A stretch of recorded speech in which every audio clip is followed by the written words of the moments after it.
Mr. Speaker, for the first 6 months of the year, we continue making progress to exceed our non-oil revenue targets for the year. We have seen improvements.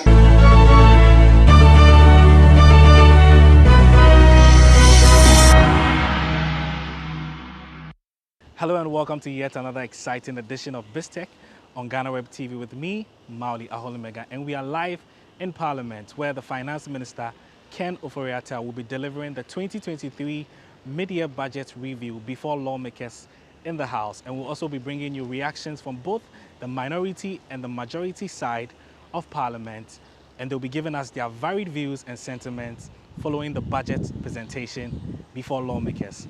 Before we go, we take a quick breather. I am Mauli Aholimega.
Right Honorable Speaker, accordingly, His Excellency President Akufo-Addo has asked that I convey his profound gratitude to this House for passing all the revenue bills as well as expenditure measures. Indeed, our sincere gratitude also goes to all investors, financial institutions, and bondholders for the sacrifice, support, and forbearance in this difficult period of our country's economic history. We appreciate your contribution towards turning the corner and commitment to partner us in transforming the economy. We must also extend our appreciation to the IMF, the World Bank, and other development partners, as well as the G7 and G20 members who have stood so strongly with us. Mr. Speaker, for the first 6 months of the year, we continue making progress to exceed our non-oil revenue targets for the year, shortfalls in VAT. However, oil revenues are falling short of expectations due to changes in global prices. We will therefore undertake a downward review of the oil-related revenue as well as the corresponding expenditures to align with the underperformance of some of our revenue handles. Specifically, this will impact the annual budget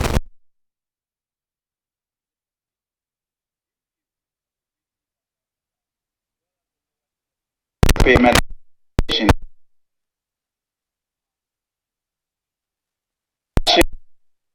Capex.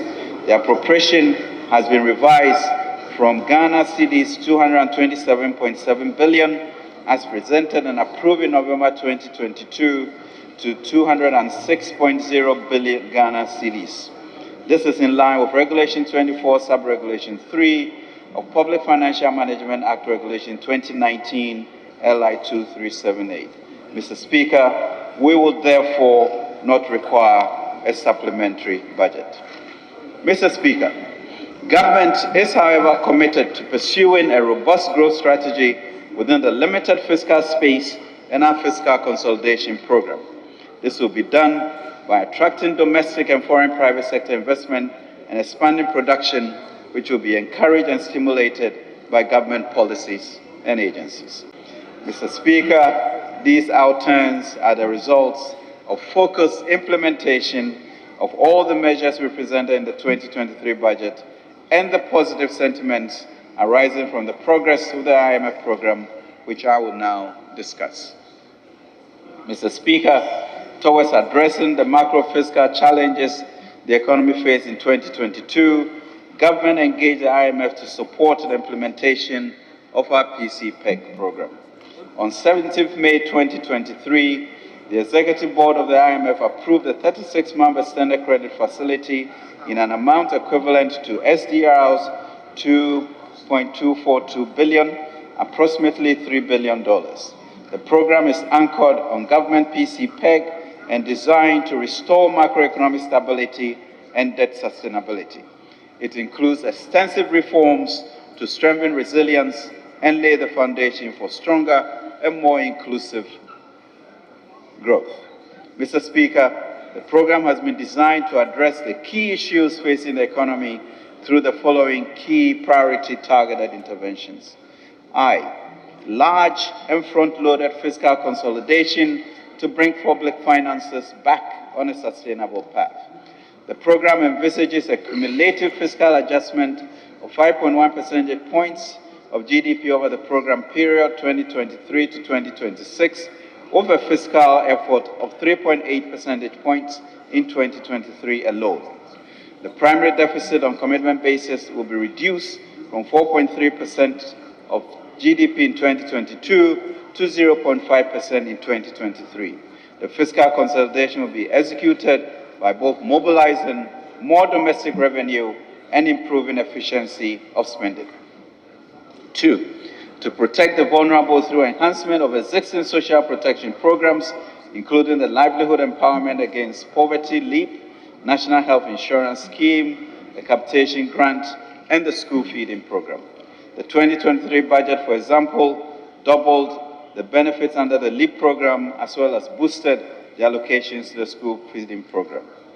3, strong and ambitious structural reforms in tax policy, revenue administration, public financial management, financial sector, as well as strong measures to enhance revenue mobilization and address weaknesses in the energy and cocoa sectors. Both are critical to bring public finances back on sustainable path while creating fiscal space for critical development spending.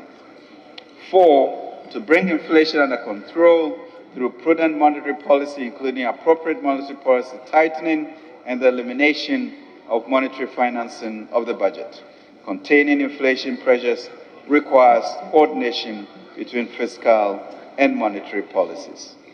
5, to rebuild international reserve buffers to 3 months of import by the end of the program. The Bank of Ghana is pursuing enhanced flexible exchange rate policies to help rebuild international reserves. 6, to restore sustainability and preserve financial stability following the domestic debt exchange program to support private investments and growth. And 7, to pursue reforms to encourage private investments, strengthen growth, and create more jobs. Mr. Speaker, it is instructive to note that our path towards securing an approved IMF-supported program has been characterized by speed and resoluteness. More specifically, the following key and significant milestones were accomplished. We achieved staff-level agreement in December 2022, 6 months after we formally requested for the IMF support to back our PCPEG. We were supported by China's agreement to co-chair Ghana's Paris Club Official Creditor Committee. We secured financing assurances for the Official Credit Committee, co-chaired by China and France on 12 May 2023, 5 months after our formal request in December 2022. Mr. Speaker, on the domestic debt exchange program, on 5th December 2022, government launched the DDEP in a transparent manner while seeking to minimize its impact on bondholders. After 3 months of negotiations with the different bondholder groups and amendments to the original terms, government successfully completed the DDEP on 14 February 2022. Total bonds outstanding at the settlement date amounted to 126.978 billion Ghana cedis, of which 29.286 billion were held by pension funds, bringing the total eligible bonds to 97.7 billion cedis. The ministry received final participation of 88.9 billion Ghana cedis, representing 84.9% of total eligible bonds. The DDP has provided the government with increased fiscal flexibility and addressed cash and other liquidity constraints.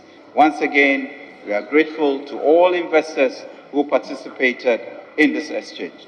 Mr. Speaker, to complete the domestic debt operations, government announced in April 2023 its intention to further pursue the discussions around the following domestic debt instruments, which were excluded from the DDEP perimeter then: energy sector independent power producers, cocoa bills, local US dollar denominated bonds, and Bank of Ghana non-tradable debt.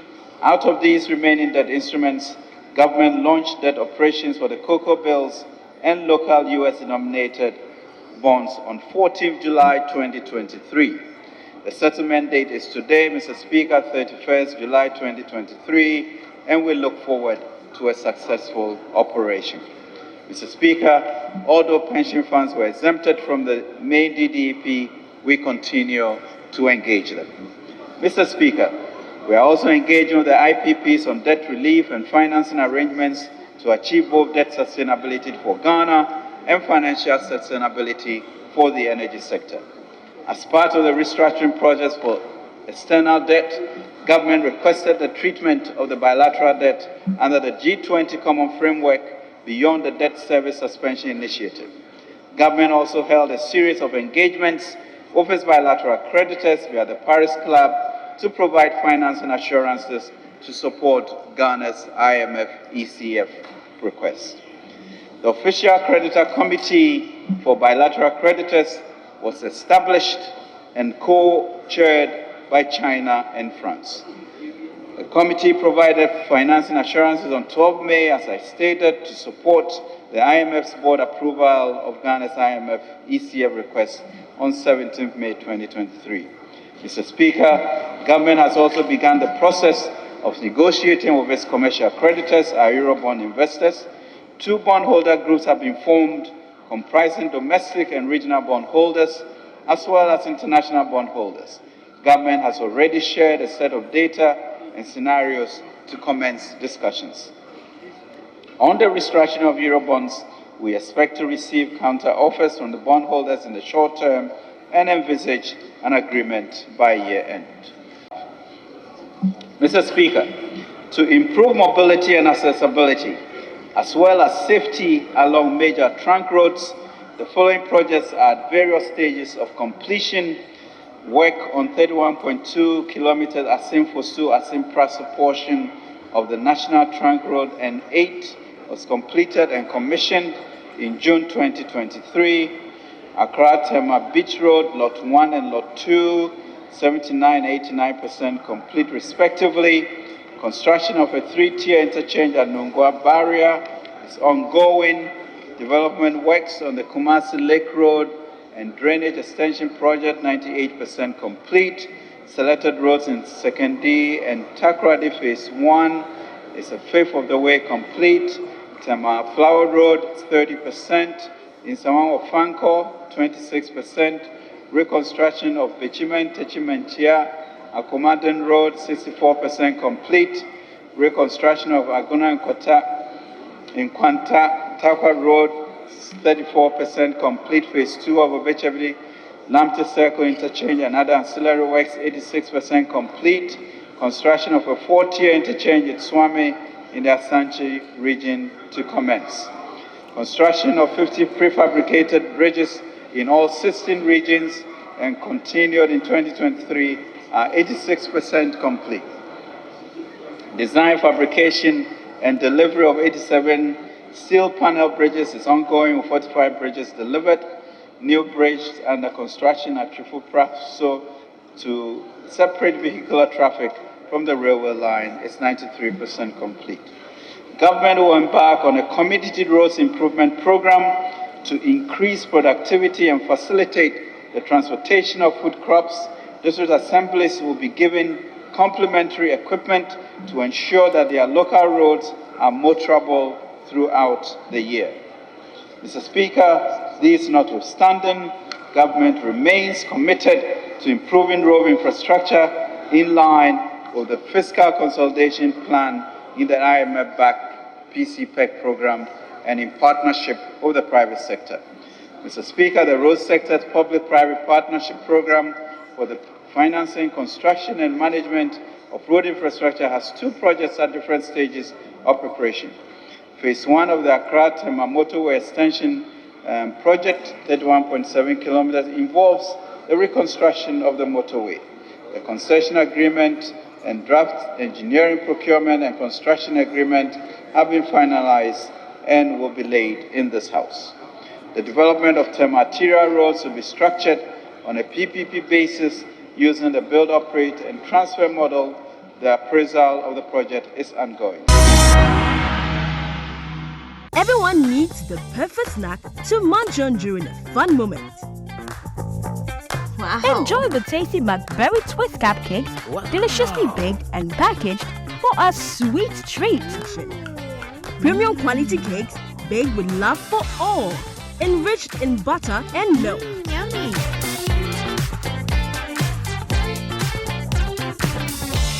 Oh, McBerry Twist cupcakes, simply irresistible. Try one today. This advert is FDA approved. Mr. Speaker, civil works on phase 1 of the Nkommo Wo Ho Fisheries College project is complete, and enrollment and training of students will commence by end of the year. As part of efforts to prevent diversion and hoarding of premixed fuel, which results in acute shortages, 37 out of a target of 50 premixed automated vending machines were installed in various landing beaches at Elmina, Choco, and Nongwa, among others. Government will install the remaining 13 automated vending machines by end of the year at various landing beaches across the country. Government has also piloted the use of electronic monitoring systems on trawlers to help check illegal, unreported, and unregulated fishing practices. Mr. Speaker, under the Infrastructure for Poverty Eradication Program, government continues to embark on strategic investments across our communities nationwide in line with fiscal consolidation plan through the development authorities. Approximately 340 projects have been completed and accordingly handed out to the beneficiary communities.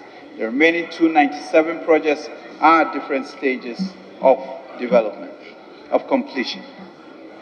Mr. Speaker, as part of our efforts to take full advantage of AFCFTA, government has established an export trade house in Nairobi, Kenya, to promote made in Ghana products and services. We have also undertaken a marketing expansion expedition to Kenya with 63 Ghanaian companies to introduce them to the East African market. Government has also facilitated the issuance of AFCFTA certificates of origin to 51 Ghanaian companies and businesses covering 300 product lines, indicating eligibility to be traded under AFCFTA. To make Ghana the tourism hub for the West Africa region, the domestic and regional tourism campaign dubbed Experience Ghana, Share Ghana was intensified across the country by government. Our goal is to complement this campaign. The Nkommo Memorial Park, which was redeveloped and modernized with support from the World Bank and other development partners, was commissioned by President Akufo-Addo on 4 July 2023. The redeveloped park will boost domestic and heritage tourism and is expected, Mr. Speaker, to attract over 1 million tourists annually. Government will continue with the redevelopment of Aburi Botanical Gardens, Salaga and Picora slavery camps, and Yas Santua Mausoleum to boost domestic tourism. Furthermore, in partnership with the Ghana Museums and Monuments Board, efforts will continue to renovate selected forts, castles, and museums across the country. Mr. Speaker, government will work closely with the private sector to improve key tourist sites and events as part of the Beyond the Year of Return initiative.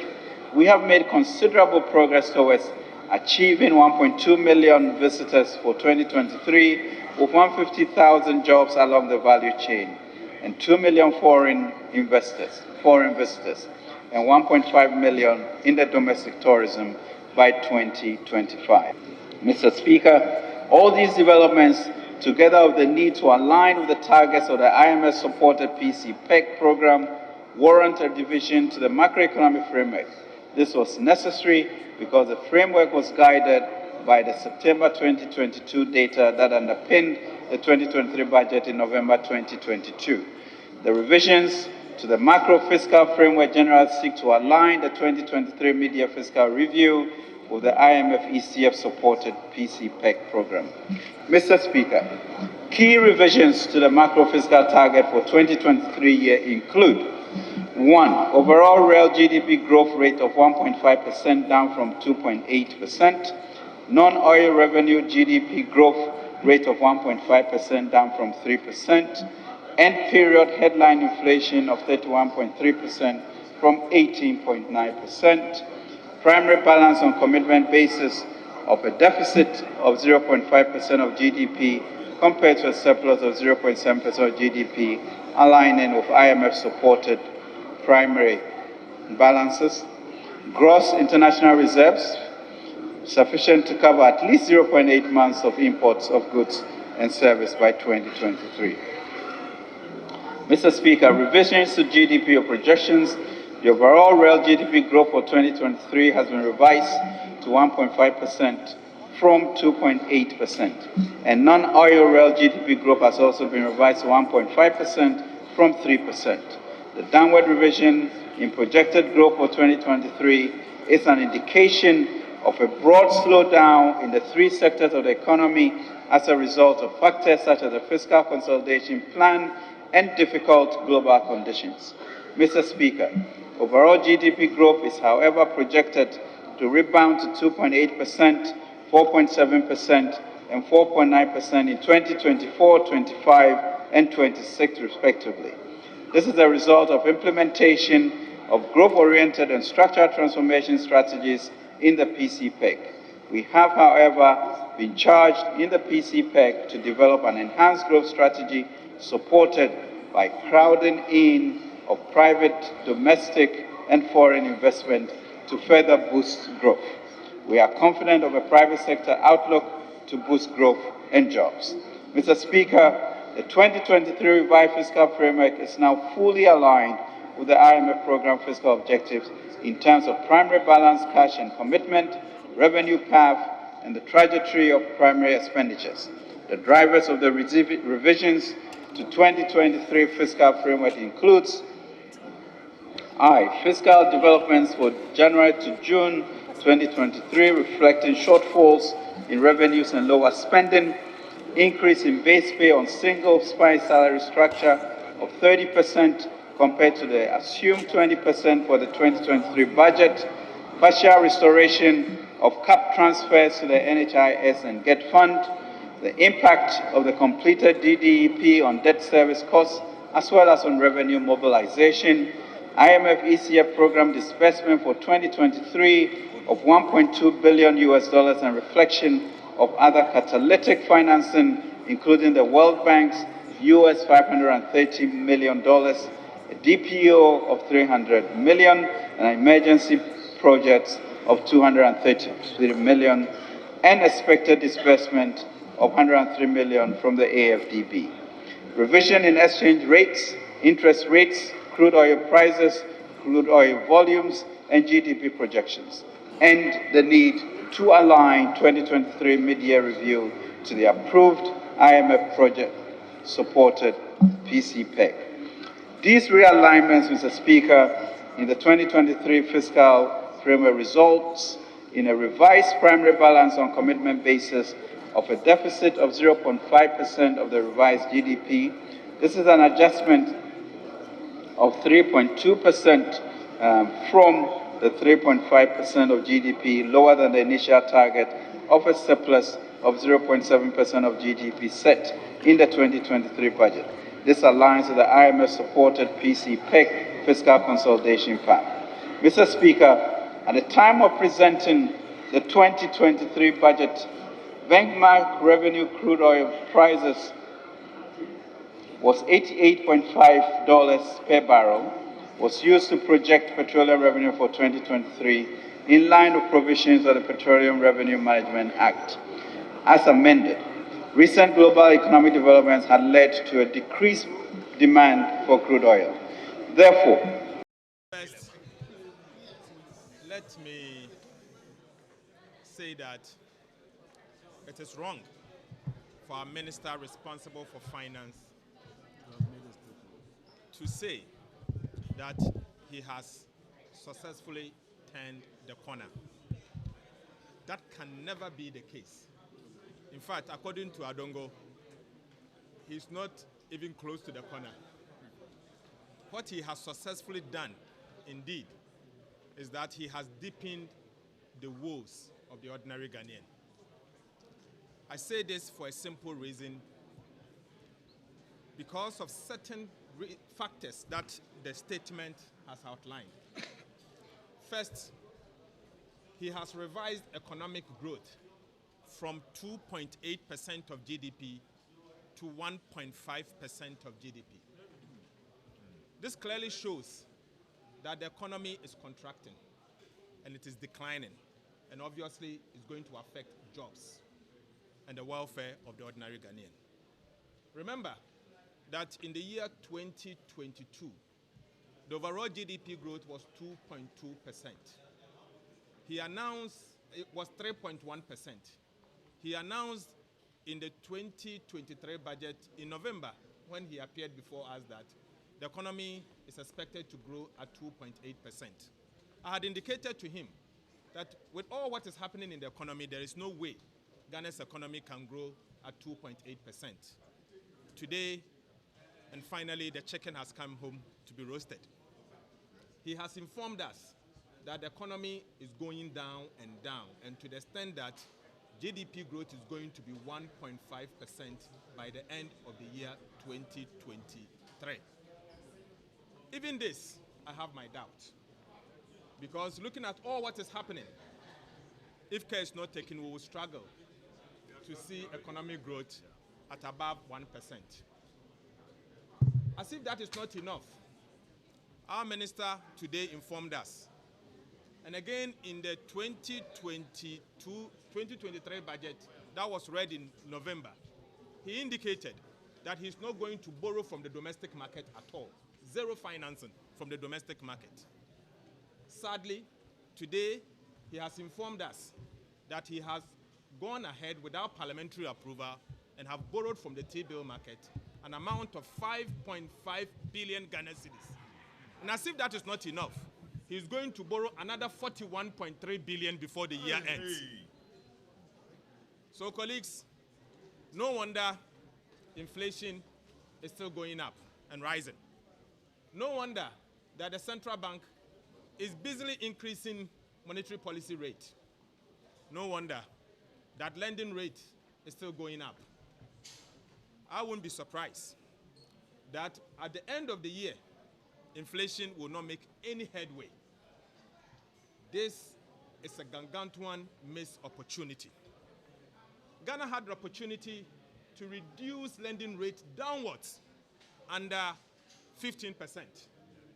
Unfortunately, due to the activities of government, particularly the over-borrowings and over-expenditure from government, Ghana's lending rate and market rates are still going up. T-bill rate not long ago was about 14%. Today we are doing about 23, 24, 25. We may end up in the 30s before the year ends. The third one has to do with the fact that he's saying that the cedi has stabilized. our brothers and sisters from the media, the Ghana cedi has stabilized relatively because we have defaulted in the payment of our external debt. If you were to look into the budget, by this time we should have serviced our debt, external debt, approximately 11 billion Ghana cedis.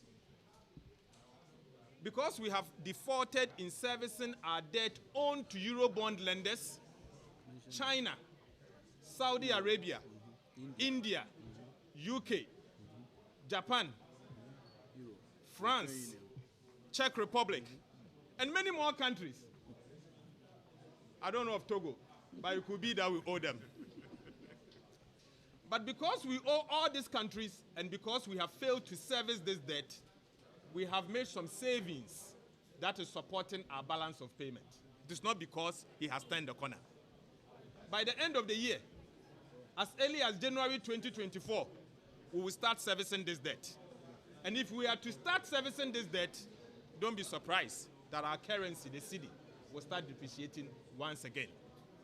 So it is not true that they have turned the corner. They have rather deepened our woes. I think we've missed a golden opportunity to turn around our economy. We are rather messed you up as the people of Ghana.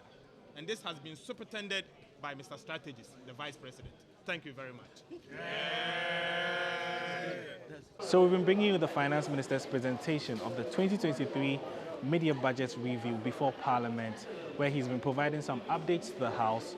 Notable among them is the revision of the GDP growth target for 2023 from 2.8% to 1.2% for 2023. These and many other highlights we've been bringing you. We've also got some reactions from the minority.